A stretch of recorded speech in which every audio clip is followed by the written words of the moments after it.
expert, the guy. Matty's got jokes and a wild ride. 30 minutes, no time to spare. Stack your lineup, win anywhere. SuperCoach Halfa, get your edge, get faster. Taylor leads, Matty's laughter. NFL SuperCoach Halfa.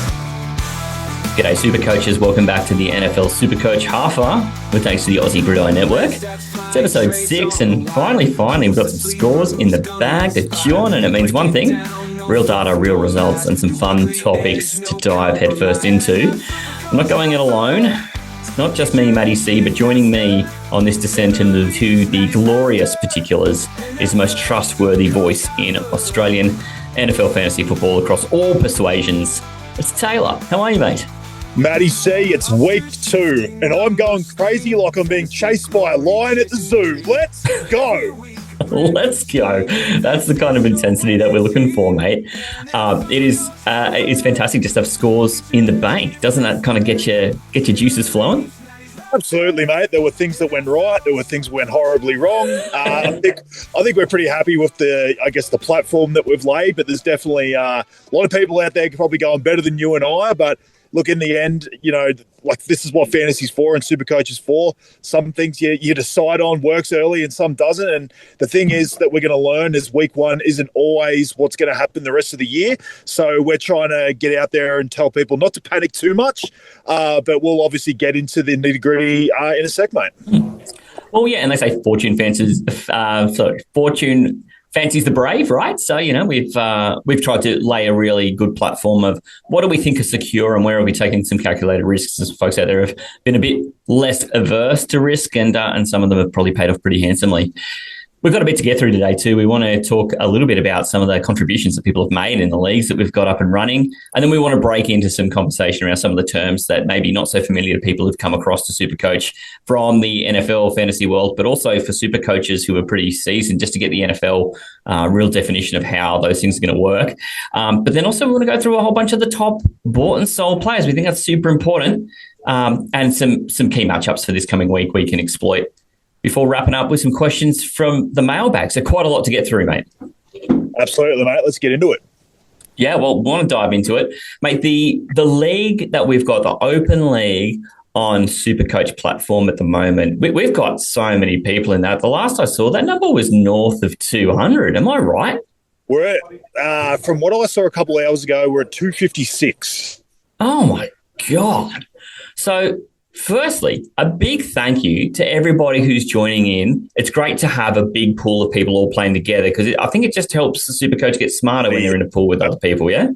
Absolutely phenomenal. So thank you so much for everyone that's jumped into that. But we also, we put up a post on a couple of the pages on Facebook already, but we sort of wanted to announce a major prize for that league.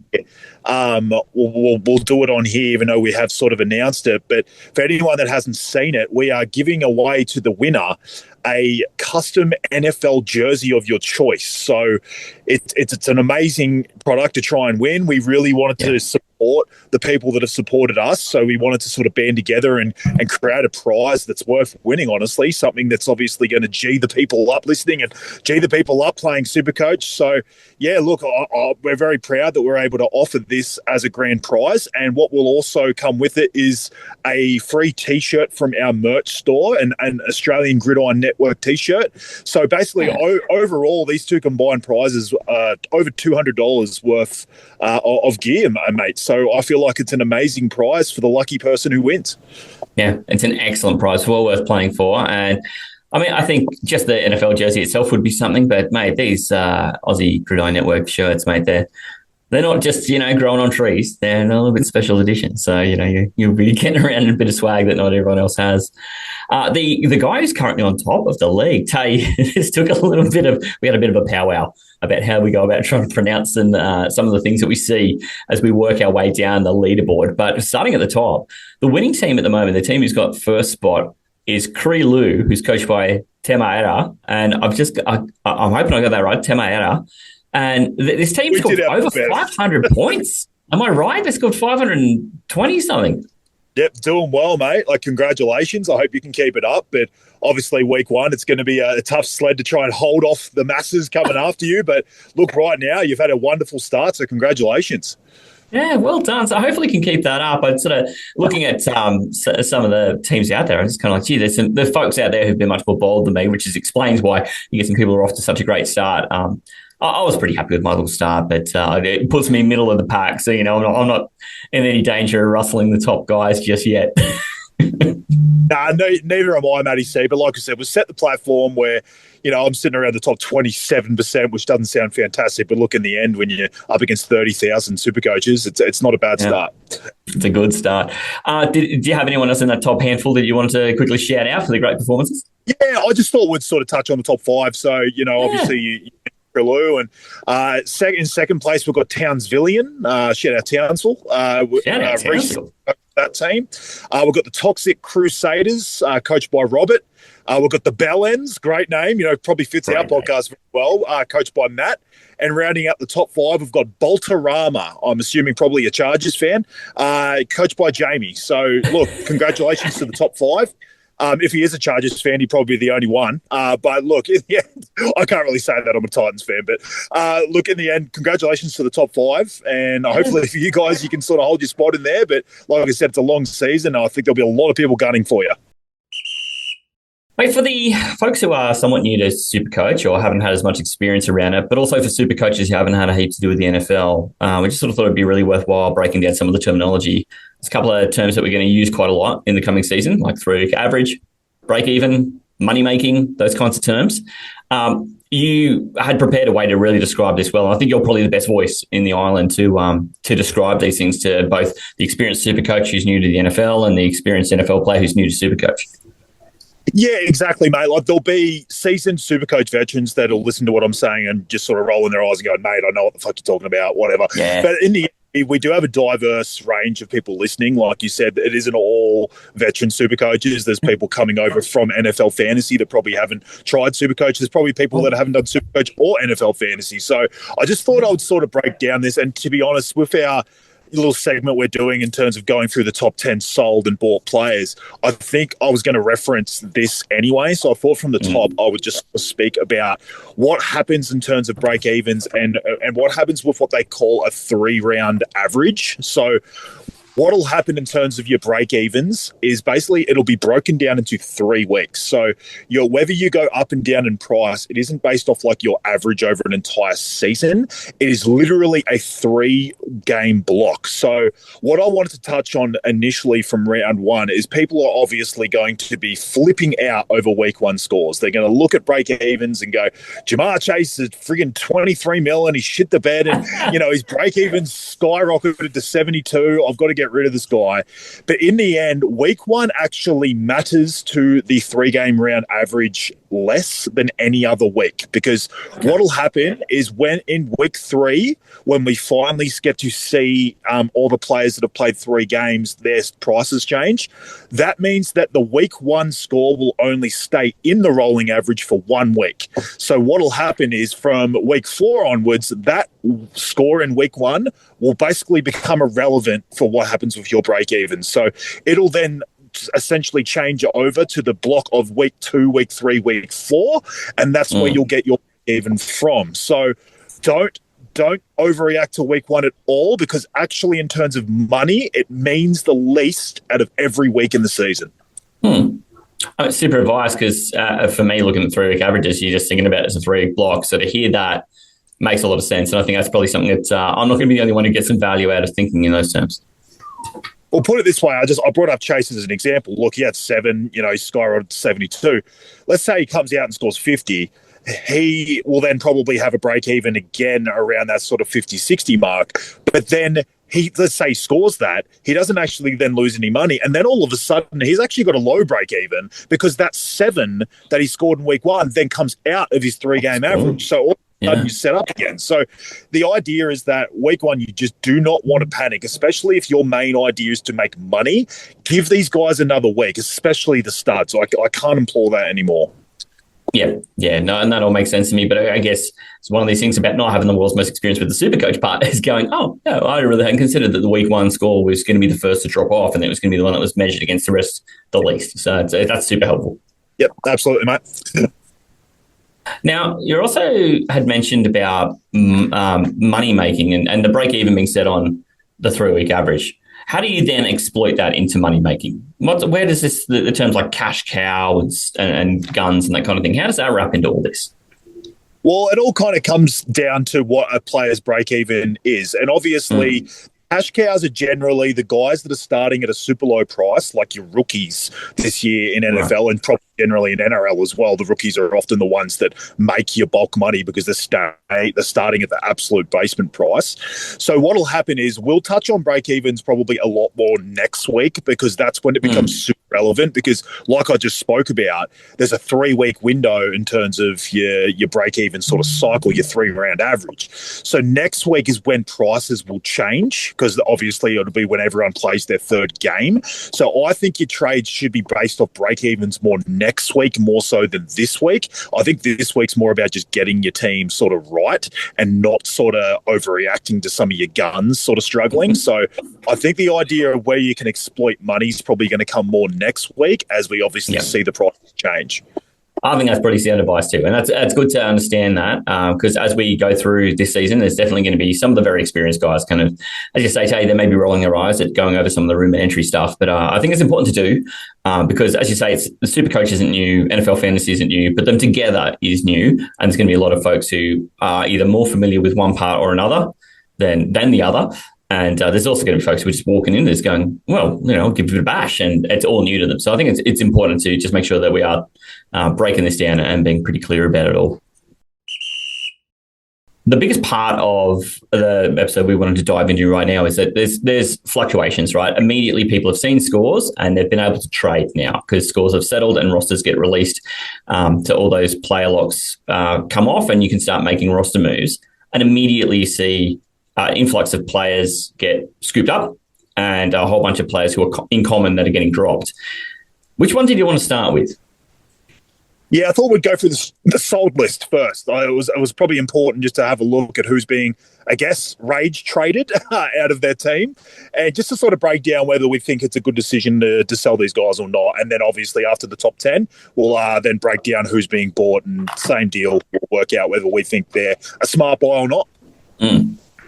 Like immediately out of the gate, the most sold player in SuperCoach at the moment and prior to recording had been traded out about 1,400 teams is Cam Ward. And mate, you actually kind of gave a little bit of a warning about Cam Ward coming into the season as maybe not being the most reliable, cheap quarterback, being a cheap quarterback and having a starting role, but maybe not being the most reliable. Do you kind of think this is just a case of that coming home to roost?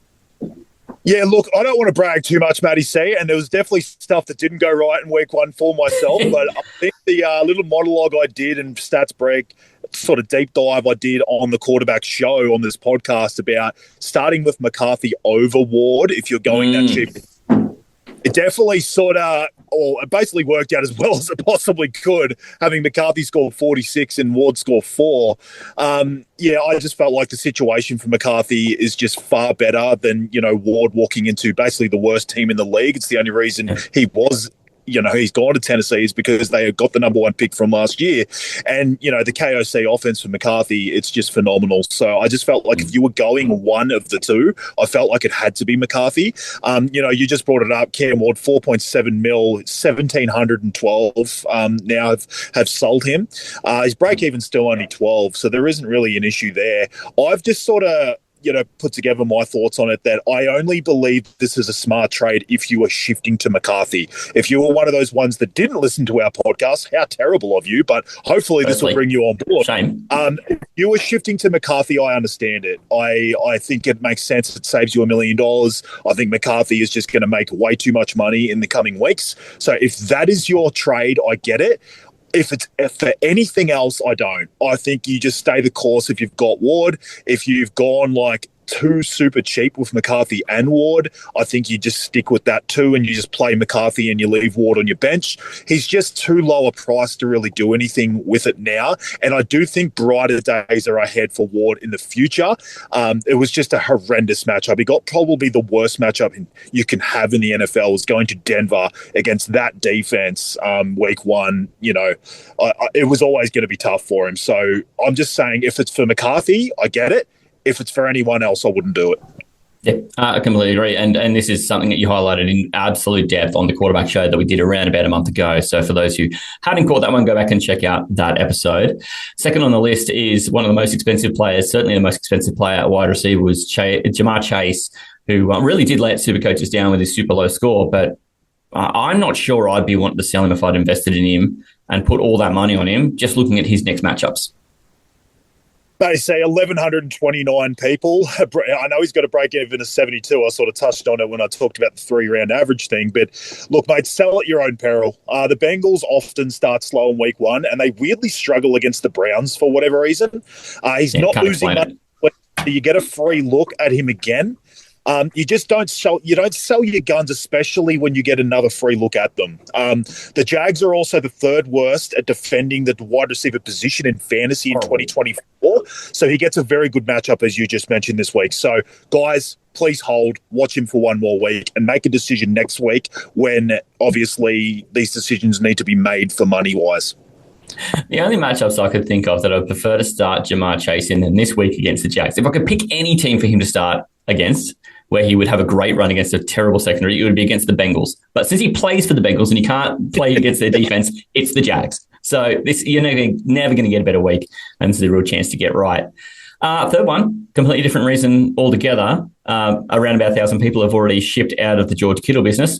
It's a correct call, right? Because he's the highest costing tight end, and you can immediately shift to an equally high tight end in Trey McBride, and be assured of the same great production in a great week two matchup. It's just a straight swap, right? Yeah, break-even's irrelevant on this one. He's on the IR, so he misses a minimum of 4 games. He's a sell, mate. There's not much else to really go through that. It's sad. I have him in a lot of NFL fantasy leagues. I think he was in for a huge season. I still think he'll come back after this IR stint and still be incredibly relevant. But for now, anyone that's got him, sell.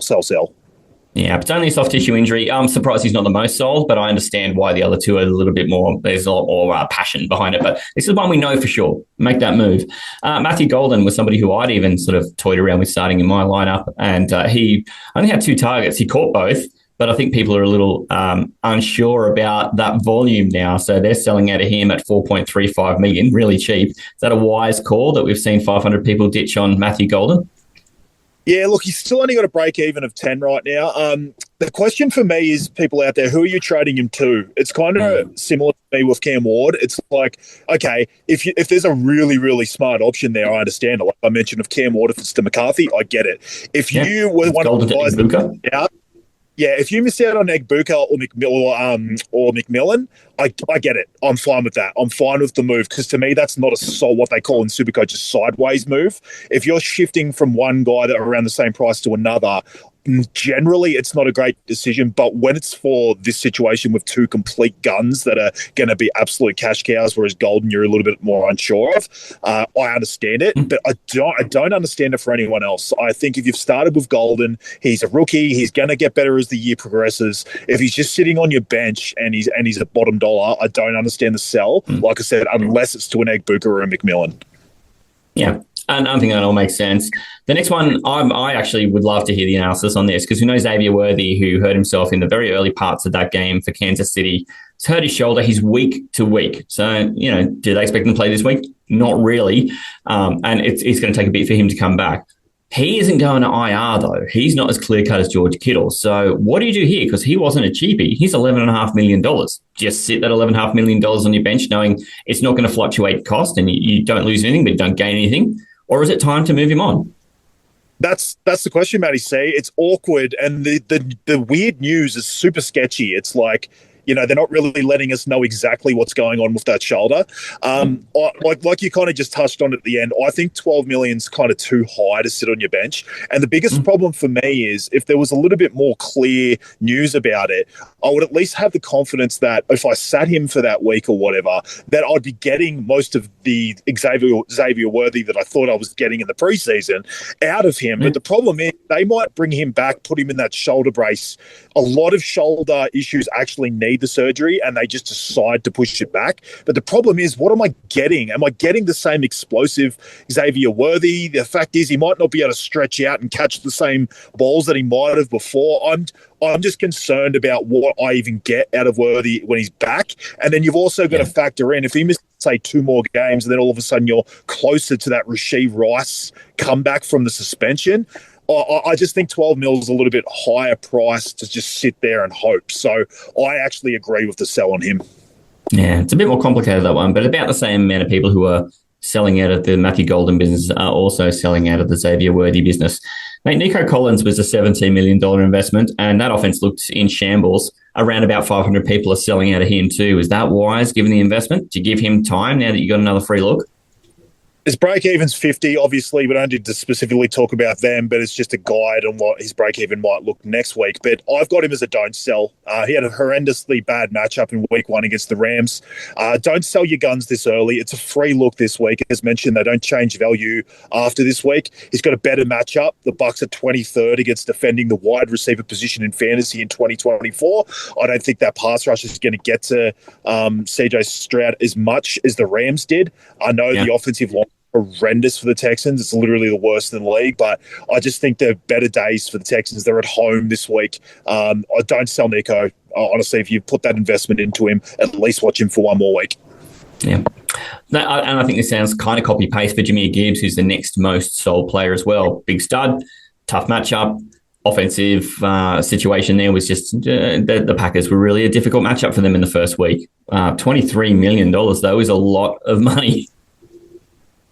Yeah, look, break even at 58 at the moment. It is another one not to overreact to. He could score more than his 58 break even this week against the Bears. The Bears were 29 2024 defending the running back position in fantasy. So I think this is an amazing matchup for him. And I guess, honestly, Montgomery next to him as well. So, yeah, mate, don't sell Gibbs, please. There is every chance he's going to hit that break even anyway. So if you're worried about money, please don't, because he's a gun and you should be keeping him. And these next couple are, to me, pretty interesting because each of them come with their own reasons why they might be here. Tyreek Hill is $12 million, and he was on that line of, is he a gun? Is he not useful at all? Is the $12 million a bargain or is it a ripoff? A lot of people thinking it's a ripoff. We've got about 400 people selling out of the Tyreek Hill business after watching that atrocious effort at offense against the Colts on Sunday. Mate, what are you doing with $12 million and a guy like Tyreek Hill who could throw you a 70 in a heartbeat, but could also score you a 4? Well, the 29 break even at the moment's not, ridiculous, but look, he's now being investigated for off-field dramas. Like, the Dolphins' offense is a complete fucking disaster. It's a house fight. I'm okay giving it a week. If I had Worthy and Hill, I'd probably be selling Worthy before I'd sell Hill. But I also understand shit is someone who looked better in week 1 around the same price, or upgrading him to a gun. So this is one that's going to seem like a little bit of a fence sit, but it's very team dependent. Like, if you need a starter, I probably would rather be upgrading him, I guess, to a gun. But if you have the ability where you're happy with someone on your bench like an Igbuka you didn't start, to sort of, put him into your lineup, maybe even just sit Hill on your bench to see what happens this week, because he obviously still has that amazing ceiling from what we saw 2 years ago, but it is just questionable right now if we're ever going to see the same Dolphins ever again. So, yeah, mate, I'm fine with the sell. It just depends who you're going to. But again, I'm also fine if you want to hold him as well. Sometimes when you just take one sentence out of everything you say and don't give it any context, it's kind of funny. I don't think we're ever going to see the same Dolphins again. It's just a funny sentence to hear if you take everything else away from it. Mate, number 9 is Joe Burrow. I've got to imagine that we're talking about him in the same vein as we've been talking about Jamar Chase. He's a high-priced player at his position. You've bought him. He had a terrible week. It's a week. You get another look at him, and he's against, again, if I could pick any team for Joe Burrow to play against, it'd be Cincinnati. He can't, so I'd pick the Jags. Is it that easy? Yeah, again, similar, exact same break even currently as Jamar Chase at 72, but again, I just find that irrelevant. Tough first week matchup. Still has a huge ceiling. You get a free look this week. I do understand moving if you don't have a Josh Allen. I do see Josh Allen as that sort of tier or even 2 tiers above him right now. But any other trade idea, I just wouldn't do it. And honestly, even doing that, you got to sort of question whether it's actually worth the trade when you're getting another look. I would understand it next week more so if Burrow, sort of struggles again. But again, they play the Jags, who are the third worst defense in the league defending the quarterback position in 2024. I wouldn't do it. I would just stick with him. A lot of people would have that Burrow Chase stack, so they're probably really hurting right now. But if you've gone with it, you got to stay the course. So, mate, like I said, I'm fine if you go to Josh Allen because I think he's just such leaps and bounds over everyone right now. But in general, I really just think you got to stay the course with Burrow. Yeah, I mean, God, imagine spending practically 20% of your entire team's budget on that stack, $50 million, and getting what you got last week. I understand the panic, I really do, but I don't endorse it, but I understand it. Last one on here is Rashee Rice. We knew going into the season he was going to miss time, but there's still sort of 300 to 400 people who've sold out of the Rashee Rice business. Was it worthwhile even having him this early in the season? I couldn't see why. No, and look, for anyone who hasn't realised, he's suspended for 6 weeks. People obviously made a mistake by starting him. Sell. It's an absolute no-brainer. Right, we're going to go into the buys, though, and I think this is an interesting one because the most bought player, funny, it flies right in the same airspace as the most sold player. We're talking about Cam Ward, and I know you're not one to brag or pat yourself on the back, Tay, so I'm going to do it for you. Nice call on the JJ McCarthy instead of CJ Ward. Turns out McCarthy goes and throws up 1 million points, and he does it all in about a quarter and a half the other night after starting in a really shaky way. For anyone, you take the points. You don't want to watch the game. That would have been really difficult, but you take the points. There's more than 2,000 people bringing in McCarthy. That's just a smart move, right? Yeah. For anyone looking at break-evens, his current break-even is minus 33. So as long as he's not dead, he pays off. He need to throw 33 intercepts and then just die, and then he'd still not lose any money. So, and honestly, if anyone is looking at matchups, he's got an amazing matchup against the Falcons. They were 29th against the quarterback position in 2024. So for anyone who's even considering starting him, that might have him on the bench, he's got a good matchup this week. But in terms of a buy, absolute no-brainer. Yeah. And I think he's probably going to be one of the very easiest ones. There will be a couple of other easy ones down this list. But the next one up was Zay Flowers, which I thought was super interesting because you and I have played a lot of season-long fantasy in drafts, and he's not sort of been someone we've ever really paid a special amount of attention to. So then to see 2,000 people going out and picking him up, do you endorse this move at $12 million?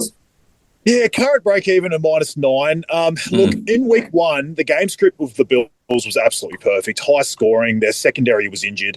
The Ravens often run the clock out in second halves of games against teams that can't keep up offensively.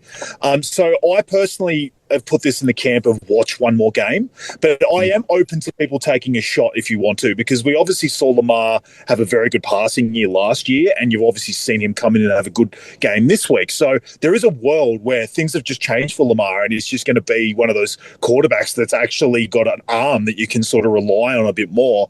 But again, it's just it's hard to just like look at one game and go, I'm going to throw away everything I've seen. Like Lamar had an amazing passing year last year, and Flowers still found a way to be like wide receiver 30. So I just think there's going to be lumps. Everyone talks about AJ Brown, how things are completely random for him and he has spike weeks and then drops off. Zay Flowers is exactly the same way. So I personally am just going to wait this out and see how he looks in week 2, especially if it's a game script where they're in front most of the game and he still dominates. That's when I'll feel a little bit more, I guess, calm, or feel a little bit more confident in going and getting him in week 3.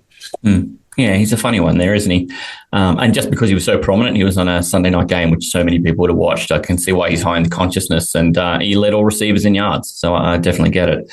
Emeka Egbuka is the rookie who just had a terrific season opener and first game in the NFL. You couldn't ask for it to go better than that. He is a smash buy, right? Yeah, absolutely. We talked about McCarthy. This is the next no-brainer, minus 27 break even. Get him in. Honestly, fix your mistake of not having him from the get-go. Go and do it. He has a role, $4.65 million $4.45 million too cheap.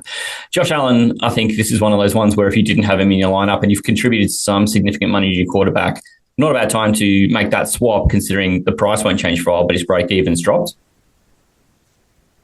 Again, we've got a couple of no-brainers in a row here. Look, an 18 break-even, but with Josh Allen, I'm not so much worried about break-evens. The defense looks horrendous at the moment, which honestly gives Josh Allen an even bigger ceiling than we've ever seen before. Like, if anything, sometimes in the past, the only thing that stopped Josh Allen from full Superman performances has been the fact his defense has actually been good, and they've just sort of ran the clock out with their running backs in the second half. So if they're actually chasing games this year, I don't even know what Josh Allen's ceiling is. Like, I had a lot of questions last week because I had Jalen Hurts with the 48 as vice captain, and there was a lot of questions online about whether we looped that score.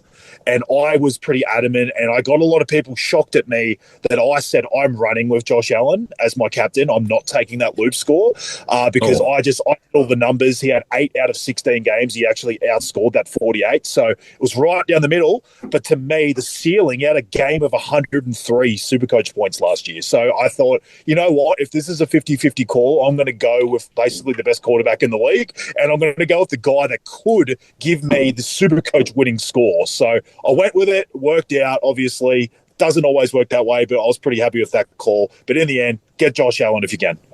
And Josh Allen, I had that decision to make. Okay, which one do I captain, Josh Allen or Lamar Jackson? They're both in the same game. Let's just captain Lamar Jackson.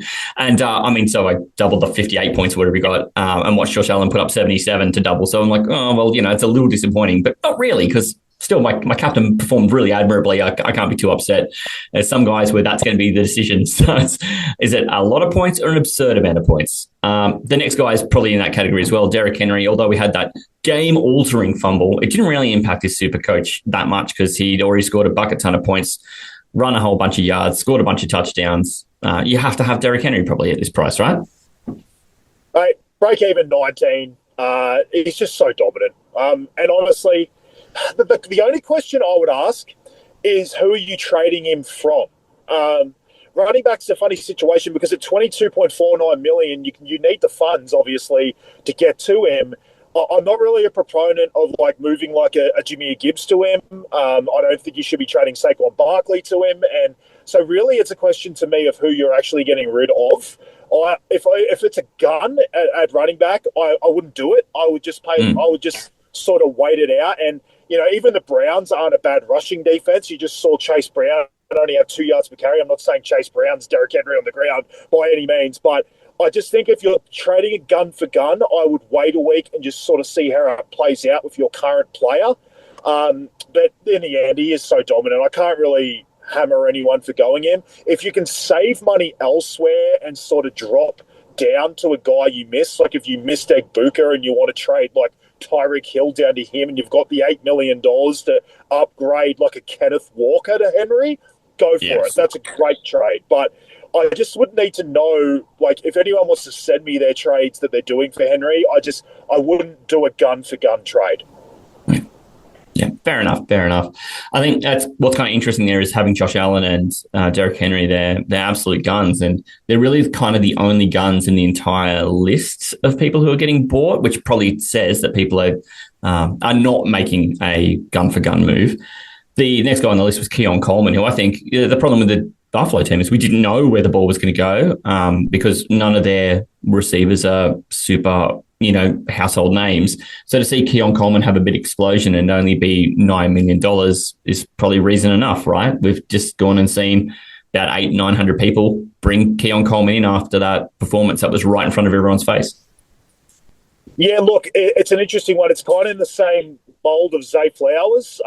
His break-even sitting at -11 at the moment, but he's one that I'm still going to want to watch for one more week. I want to know if, it's completely different from last year. Obviously, he's got the upside of this defense being terrible. So, if that continues to be this bad, there's reason to believe this is real, but I want to watch it for one more week and see what happens because it's hard to just give up on everything that happened for an entire 2 years in 1 week. The Bills generally have been a tough situation for wide receivers because they have an OC that wants to run the ball so much. So Are they just going to go back to that at some stage and then Keon Coleman is irrelevant? I want to just see it for one more week before I make the investment, but I get people doing it, honestly. Obviously, his break-even's going to be low even next week. But again, I just want to see, because he had a great game script. They were coming back that entire game against the Ravens. So if they have a game script where they're in front for the second half against the Jets this week, I do think there's a chance you see less targets for him. So I just want to wait one more week and watch. But look, I get it. He's not a bad buy. You're also not going to see an offense put up what many teams would consider a good game worth of statistics in one quarter. So, that was very situational, and I just kind of wonder how sustainable that is. I think the same for Quentin Johnston, who has kind of just found himself on the end of some nice targets. He's not always the most reliable set of hands, but I think people are just reacting to the score. At $12 million, I just kind of felt like there would be better ways to spend that money than to move in to Quentin Johnston, unless this is the people who are selling Chase, taking a guy like him going, I'll just take some points that I've just seen and go and invest my money elsewhere. If Quentin Johnston was $5 million, I'd get it. But 12.2 is just a bit too rich for me. It's Tyreek Hill money. Look, it sits at -3. The break-even's fine, but I just want to wait at least another week. I want to see if this was a mirage. The Chiefs' run defense is one of the best in the league last week, so the Chargers probably felt the need they had to pass more than they probably will need to in other weeks. So watch them against the Raiders, because they should be able to run the ball better against the Raiders, so maybe they pass less. So just please don't buy Quentin Johnson. Don't buy in straight away. I'm fine with people in NFL fantasy buying him because he's free on waivers. So, I've got no problem with people taking that shot on him. But for $12.5 million in SuperCoach, just please wait a week and just have a look. And honestly, even if he does it next week, I'm probably still not going to see him as a buy. And it's because we know Quentin Johnston pretty well, I think, from having seen him in the league for a couple of years. I understand why people would be enamored after seeing a nice performance in week one. If potentially, especially if you've been scarred by someone you spent a lot of money on, and then you see this guy at 12 mil just tearing up. So I understand it. It can be a very emotional sport, this SuperCoach thing. And I think that's another reason why you'll see a couple of the other fellas on this list appear as well. Javonte Williams surprised everybody by going from somewhat injured and kind of stop-starty and never really getting off his feet in Denver to coming into this Dallas team against an excellent defense and pounding the rock, scoring some touchdowns. Do we believe it? Look, at -9 break even, so it's very interesting. You and I sort of went into the season thinking there was a chance he was just going to take this lead back role and he was going to be sort of underpriced, especially in NFL fantasy. But 8.78 mil, it is an awkward price. It's a hard one to imagine how people are getting to him. He did have a 77% snap share at the running back position for Dallas, so that was super interesting. And he's obviously getting the goal line work with those 2 touchdowns. So it's one that I'm going to definitely wait a week. He gets a very good matchup against the Giants, who it's definitely in the bottom 10 at defending the running back position last season. So I like the matchup, and honestly, if someone takes a shot on him, I don't mind it. It's just a hard one because we have so many rookies at bottom sort of basement price, and we have all these guns. I just don't think I'm ready to say drop a gun down to him because I'm not that confident. But look, if we look at next week and he's come off another big game, maybe it's one we could shift an underperforming gun and use that money elsewhere. But right now is not the time. Yeah, I kind of agree. And I think, we saw the Giants, they've improved their defensive line a lot from last year, but they also gave up plenty of chunk plays, especially that new running back for Washington, Jacare Krosky-Merritt. He had 10 carries for 80 yards or something like that. So chunk plays. When they're giving up yards, they're giving them up in bundles. So it'll just be interesting to see what Javonte does there. Dalton Kincaid was the 9th most bought player. Again, this is one of these Bills who just kind of appeared, had a nice game, scored enough points to keep you interested around that 30 sort of mark. And at $7 million, he was a pretty reasonable price guy. But again, I just find that an awkward price at tight end. Yeah, I'm with you, mate. The break even of -2 is obviously great. But again, I've spoken about it with, with Zay Flowers and Keon Coleman.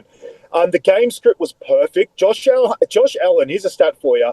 He threw for an all-time record in passing yards in the fourth quarter. 250 yards has never, ever been thrown for in one quarter. And Kincaid honestly barely got involved in that entire fourth quarter. He was saved by an early touchdown, really. Like, his actual usage wasn't amazing. So, you figure that if they've got a game script where they're not needing to throw for that many yards, especially in the second half, if Kincaid doesn't get that early touchdown, it doesn't look anywhere near as impressive. So I like to look more at usage than results at this time, especially at tight end. And look, I just don't think his usage was actually that elite. So to me, he's one that you've got to watch for another week at least, because I just don't understand why you'd be shifting a tight end to him at this stage. Yeah, and the two words I look at for this stuff is touches and targets. Touches is much more running back stat, but targets for these pass catches, if you're getting 3 or 4 targets in a game, that's just not enough usage for me at that kind of cost. I want to see more target share, and you can calculate that by how many times did the quarterback pass, how many of those passes went to this one player. Turn that into a percentage. And often these tight ends have such a low percentage as well. It's just not repeatable all the time. They really rely on the touchdown in the way that often receivers can just have days where they will score you a bucket of points from their receptions and from the yards and aren't beholden to getting the touchdown. The touchdown is icing instead of cake, where at the tight end position often you need the touchdown to help make the rest of the cake. So that $7 million to me was an awkward price point when you could have someone like Hawkinson, who you see involved more with targets and touches generally. And I imagine we'll see a correction on that this week, do more with the same money. The last guy on the list is Ja'Cory Crosby-Merritt, who I mentioned a moment ago for the Washington Commanders. And I feel like this is, again, it's a beautiful reaction to him getting so many points from just those breakaway runs. He scores a touchdown and he's a rookie, so he's cheap. Feels like a good move. Yeah, look, minus 15 break-even is going to be something that I think a lot of super coaches are going to want to jump onto. But it's another wait and see for me. There's no price jump this week, so you get a week. You've got to use this stuff to your advantage. My biggest question too, and I've sort of done this with a few people, but this makes the most sense. Who are you trading to him in the running back position? Like, we have all these, great options, at this same price in the running back position that you can't jump off right now. Are you really trading like a gun? I can't imagine many of us started with mid-ranges at the running back position. It's kind of a position to sort of run studs and duds a little bit. Yep. That was for me. There could be people out there that did a different approach. So, again, I would need to see who you were actually trading to. Him, I guess, like I brought up, like Kenneth Walker's one that I'm a little bit worried about in terms of his snap share, and he was like 16 or so million. So I maybe understand people getting off like him to save the money, but then where are you using that money? I don't know.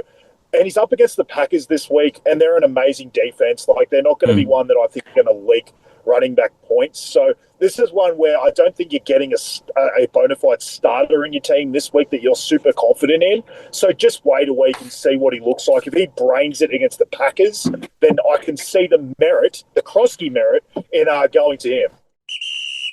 And now with that 10 most sold and 10 most bought players, this is a week-by-week sport. Is there any matchups that we should be looking to exploit this week?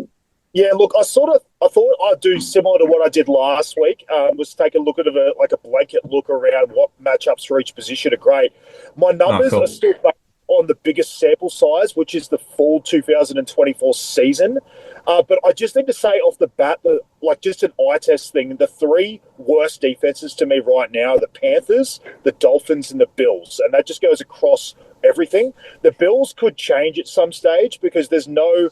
they're mostly because of injury, especially in their secondary. But the Dolphins and Panthers, to me, project to be terrible all season. So if you're looking for players broadly to target, the Cardinals, the Jets, and the Patriots, who play those 3 teams. The rest of these are based on last season's stats. So at quarterback, the Cowboys gave up the most points to the quarterback position. Unfortunately, that's Russell Wilson against them. So not going to take advantage there. The Panthers gave up the second most, and that's Kyler Murray. So that's an interesting one for anyone that's a Kyler Murray owner. The Jags, who were 30th against this position, are Joe Burrow. So anyone rocking Joe Burrow, please don't panic. There's better days ahead. The Falcons, I've touched on as well. They were 29th against quarterback, and JJ McCarthy comes up against them. So anyone who's got an underperforming quarterback and they're thinking about possibly starting McCarthy over them, it's a very good matchup. And the last team I wanted to touch on was the Bucks. So CJ Stroud could be in for a bit of a better situation here than he had last week against the Rams. So just some decent matchups to target based off data from last year. Yeah, and I think for Stroud, you sort of hope so because he had that great rookie season last year. Things kind of fell apart there. And this is kind of the year where you just want to know whether he's actually a worthwhile fantasy candidate or not. And last week was just an abhorrent matchup. Absolutely awful to be up against such a terrific defense. So just tough for him, especially with the horrible offensive line he's got. You'd like to just see him with a smidge more time. How do we go for running back matchups? Are there any teams that we should be just keeping an eye out for who we know are traditionally a bit rough against the running back and anyone we can exploit? Surprise, surprise, the Carolina Panthers. James Conner, and honestly, his backup in Trey Benson, I think, are in for a good week. So keep an eye on those guys. The Jags, surprise, surprise. Oh, again. Against the running back position. So Chase Brown, anyone that was a bit worried about his game on the ground last week, fear you not, he gets an amazing matchup. The Patriots are coming at third last season, so Devon Achane could be in for a better game on the ground. The Bears were 29th, so Gibbs and Montgomery, I've sort of touched on them already. I think they're in for a great week. And the Titans round out the bottom five in terms of defending the running back position. So Kyron Williams, I think, could be in for a very good game this week. So anyone, that was worried a little bit about some of these guys' yards per carry, I think they could be in for better games this week. You also tend to see teams who just have a losing record and a heavily losing record just be more susceptible to have volume of running against them. So it's not even necessarily that their defense is bad at defending. It's just that they see more of it because the opposing teams don't have to pass as much because they're not trying to keep up. They're trying to drain the clock. So this is the opportunity thing. It's not necessarily that they're poor at it. It's just they face more of it. The wide receivers are kind of the opposite, right? Teams who are trailing are often chucking the ball around. Do some of those appear as matchups that you can exploit? Or are you just looking at defenses who kind of have leads who then have to defend wide receivers? That's why I take the full season data, Matty, because it's the best sort of look at like all that together. So that's why I don't really look at 2025 data till like week 5, week 6-ish, because you need a big enough sample size to sort of throw away all those outliers. So that's why I'm kind of still looking at that. I know some defenses change year to year, but I just think in general this is the best sample size we have for matchups at the moment. So the Vikings come as last at defending the wide receiver position. So that's obviously great for Drake London and Mooney. They're both actually training on a limited capacity this week, so it looks like they're tracking towards playing, especially for London owners. So that's definitely one to keep an eye on. The Browns were second last, so obviously Zay Flowers we talked about. So I still think keep a watch on him for a week, but he obviously gets a good matchup. The Jags, surprise, surprise, come in. Again? So Jamar Chase, baby, Jamar Chase. And obviously T. Higgins gets the matchup there. The Falcons, so Justin Jefferson owners should be very, very happy with the matchup against the Falcons. And then the Ravens actually come in at that bottom 5. That's probably more to what you say, where the defense is so much bad. It's just the fact that the offense is so good and teams are often coming from behind. But obviously that's good for guys like Jerry Jeudy and Cedric Tillman. So I might just run straight into tight end, mate. It's probably just to get through. But tight end, the Bengals will last against the tight end position. So Brennan Strange is an interesting one for this week. The Panthers, second last. Holy fuck, this defense is just so bad. Trey McBride owners, honestly, massive. You should be in for a big game this week, put it that way. Yeah. The Raiders, always shitting defending the tight end, like literally rinse and repeat. They were 30th. There isn't really... It's kind of a mix between Tyler Conklin and Will Dissly, Big Montana. So I don't know if there's really anything actionable for SuperCoach. But Probably not. The Rams were 29th against the position. Basically, it's Chig Okonkwo from the Titans. They could take advantage of that. Or bit of a deep cut for the Titans fans out there. Gunnar Helm, who actually did stay with a little bit of time on the weekend, but obviously a rookie who's sort of just making his way in. And the Colts round out the top 5. The problem is Engram would normally be their tight end. He's in doubt, questionable for this week. I've heard that it looks like he's closer to being just ruled out. So there's like basically Adam Troutman or something that might take those snaps, but again, nothing really actionable. Yeah, and it's tough with some of these where there's either a split at a tight end at a position of low volume already, or questionability of the health of the player, which does make tight end a little tricky. But how about that? All right, so we've got that all lined up. We've got our most sold players. We've even found a few matchups we can exploit. We've found our most bought players. I reckon it's time to help the individual. We've got a good handful of questions from the mailbag. Let's get into it, mate. First one here is from Kate Upton. He says, are Josh Allen and Lamar Jackson no-brainers, or is there still value in running guys like Hurts and Mahomes? I think Josh Allen's the closer one to a no-brainer. He is obviously a couple of $1 million cheaper than Lamar. I've obviously talked about the fact that their defense, taking that step back, could actually give him opportunities to be even better. I just think the game scripts are going to be better for him. Lamar, I just think he is obviously an amazing player, and he is going to be in that top two pretty much the entire season. I do think there is other games in the future where we are going to see sort of it being Derrick Henry related and less to Lamar. But again, like, it's hard after week one to just not assume that it's rinse and repeat for him from last year. I will just say, like, at that $30 million price tag, I do think there's value in guys like Jalen Hurts still. I'm still rocking a Josh Allen and Jalen Hurts, and I don't really have plans to force my way to Lamar Jackson for that $5 extra mil right now. So I would say Josh Allen is the closest thing we have to just a set and forget no-brainer. But in the end, you are going to want Josh Allen and Lamar as your quarterbacks to run home at the end of the year. So the quicker you can get to them by building cash, the better. But I don't think they're no-brainers right now. I think Josh Allen is the closest. Oh, well, interesting you say that, because the question from Harry Watts here too was about cash, right? He's like, just because there's so many rookies in NFL Supercoach, where you kind of know their role, is cash generation less important in this game than it is in NRL Supercoach? Yes, I do believe it is, because I just think there's guys in NFL that have been, I don't want to say priced wrong, but I get the idea of Supercoach that rookies need to be priced at the bottom, at the basement price, because they haven't played yet.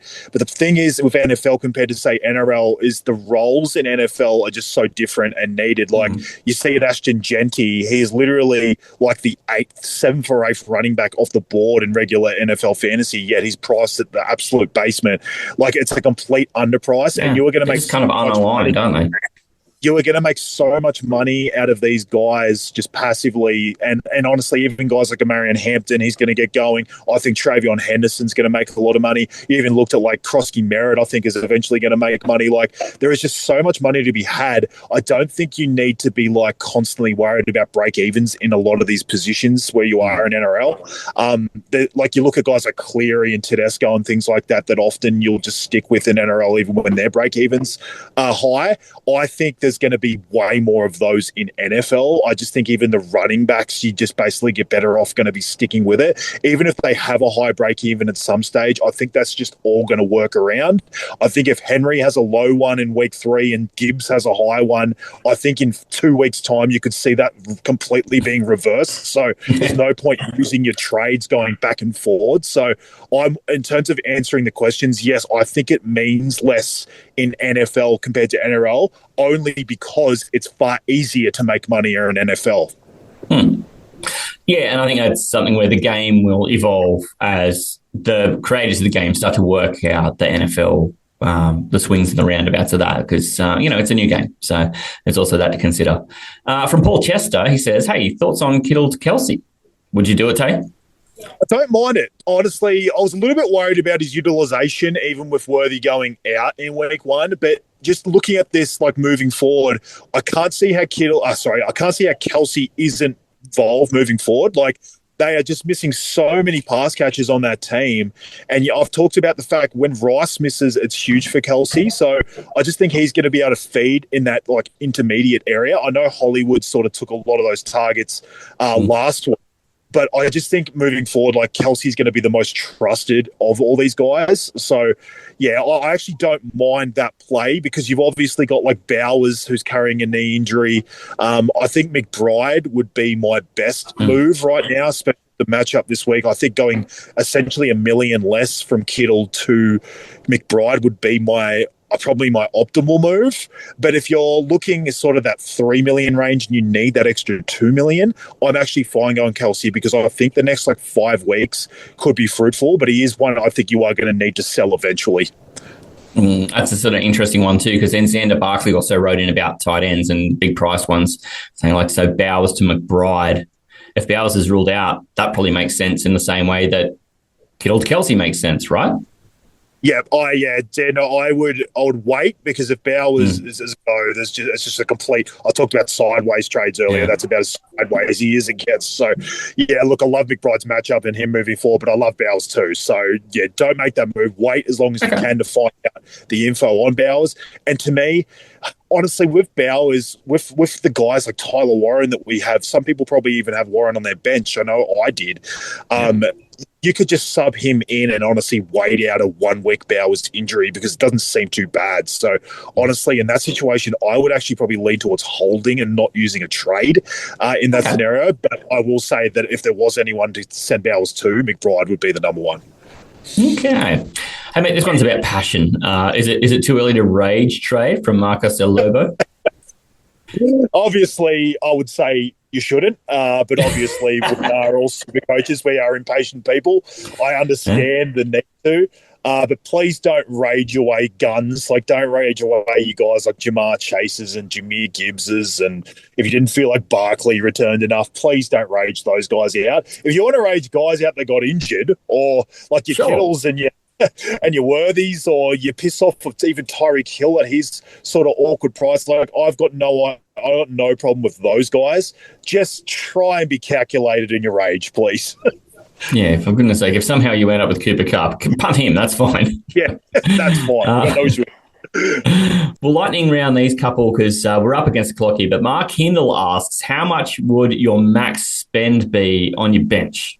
So generally, I'm looking at, with all the cash generation and all the great rookies and stuff, I'm basically looking to bargain basement my bench.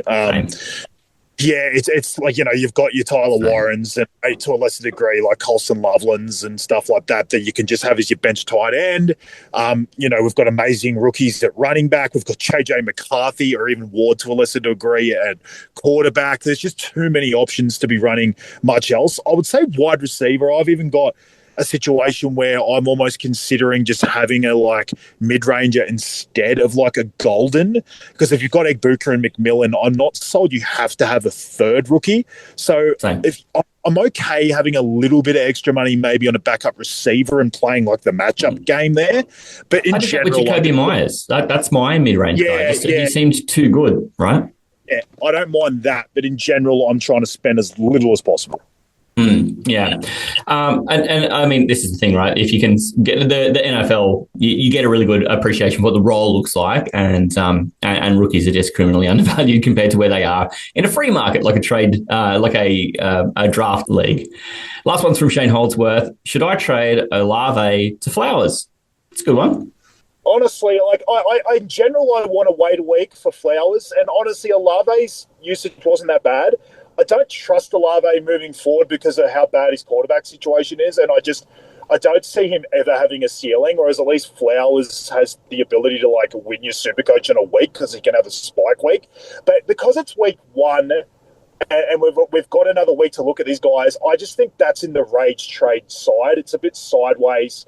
I would wait another week and see what Olave's usage and more so what Flowers looks like. So to me, I wouldn't do it, but I understand it. I understand why SuperCoaches are getting antsy and looking at stuff like that, but I don't think Olave was bad enough to sell him. No, I think both of these guys are going to wind up at the end of the year with about the same amount of points, and they're going to do it different ways. I think Olave is just going to end up just getting drip-fed his points, and Flowers is going to be all boom or all bust, and you're going to tear your hair out deciding which week's which. So to me, they're the same guy, and just pick your poison. Mate, do not feel like because you didn't get your mail read on the show that you won't get answered, because Tay's been very active getting around asking questions and answering questions, so keep them going. Reach out to Tay. You can find him through the Facebook on practically any group where there's a SuperCoach chat happening. Also, you can find us. We're both on Instagram, at Matty Podcast, at Taylor41. Hey, Tay, are there any trades specifically that you're looking at doing this week? The first one I'm looking to do is funny because obviously I spoke last week about defense and it being a shit position and not to spend money on it, which is still true, however, Matty C. But the funny thing is my first trade I'm actually looking at doing this week, and it obviously goes back to the whole streaming defenses thing, is I'm actually looking at shifting the Panthers defense over to the Niners. I just think the Niners are going to have a very good baseline of points. I only got a 6-point game from my Giants defense last week. And I just think the Niners have good matchups coming up. This week against the Saints, it just honestly doesn't get any better against Spencer Rattler and the fucking Saints. It's such a good situation where, like, yes, I don't want to be spending too many trades in my season, especially my first trade on defenses. But I did look at that and realize, like, there is a chance for a very good price. The Niners are very low priced. I think their defense are underpriced this year. And I think it's one I can shift to and possibly get 20 points of value compared to my defense I currently have. So I'm still not overspending on the position. Yes, using a trade isn't ideal on a defense, but I just think it makes sense and it gives me a boost in that position, especially this week against the Saints. And their matchups coming up don't scare me. You've got basically the next two matchup the next week's is the Cardinals and then the Jags. So they're not really two teams I'm looking at and like not wanting the defense against those guys. And to be honest, I don't want to spend too much time on the fucking defense of the Niners, but I do think because they've lost so many players on their offense, I think it's going to be a bit of a game script thing where they're going to need to lean on their defense to win games. So I just think they're a good one to have for the next few weeks. I mean, I lucked out with my defenses. I just went super cheap and put the Jags and Tennessee in, and they both scored 22 and 20 just for no real reason. So I just kind of was the beneficiary of a bit of bullshit luck there. And I'm going to swap them around and put Tennessee into my starters and Jags on the bench next week because I'm worried about what Joe Burrow and Jamar Chase might just do to them. The one trade I know I have to make is I'm a Kittle owner. So I've got to move Kittle out. And because I'm rolling with Hawkinson and Warren, I just kind of feel like this is a great opportunity for me just to make that sideways move to a player who's going to continue to be a strong point scorer for me because I've already got that money tied up in the position anyway, and I don't feel a need anywhere else. My running backs and my are studs and duds, and my wide receivers are studs and duds. So I really don't kind of have another position where it's worthwhile pouring that money into, since I'm running flexes as Lamar Jackson and the quarterback as Josh Allen. So I kind of feel like that's a fine place to make a sideways move. Absolutely, mate. The other one I'm really considering is obviously I've got Xavier Worthy, so that's one I'm definitely looking to move. I'm looking to move him to Garrett Wilson. This is one that I'm almost changing my beliefs in a way after 1 week, which generally I've told you not to do, but it was more about what I saw out of Justin Fields as a passer that really, really made me interested. Like I said, super impressed by his arm in week 1, and I absolutely love this matchup against the Bills. Wilson is going to go close to leading the NFL in targets this season. That's definitely my early call. My concern was that the targets weren't going to be uncatchable, and it was not going to, basically Garrett Wilson's gone close to leading the league in targets in his first 2 seasons, and he doesn't even end up being better than wide receiver 30. But I think the Fields, with that sort of connection he had in week 1, I think it's real. I think Garrett Wilson's actually in for a very good season. And at just over $13 million, I think he's underpriced. So that's actually who I'm looking to possibly move to Xavier Worthy. I'm not locked in on any of these trades, however. I just think they're my 2 that I'm looking at the moment. Yeah, fair enough. And your week, Tay, I wound up throwing up 470, which I was pretty happy with. How did your team end up going? I was at 456, mate, so I'm ranked at 8,000 out of the 30,000. So top 27%. It's nothing amazing, but it sets a good platform for the year. I think we can both sort of, work our magic and get ourselves up the rankings. Yeah, mate, I've wound up just on the inside of the top 6,000. So we're not too far apart, mate. We can practically wave at each other from there. Absolutely. Well, mate, that'll just about wrap up episode 6 of the SuperCoach Halfa. We've pulled some classic SuperCoach terminology together and NFL'd it. We've mapped out paths to money-making glory.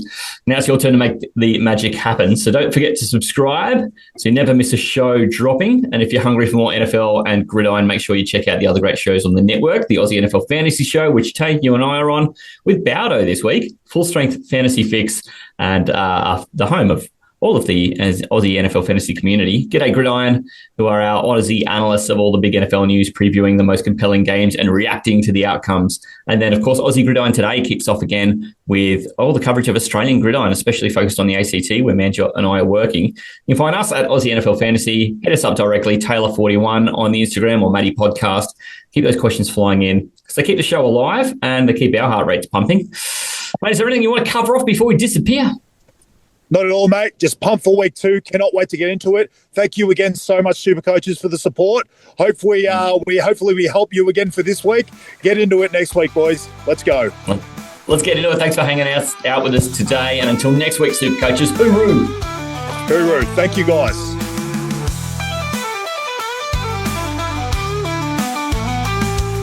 SuperCoach Halfa. Get your edge, get it faster.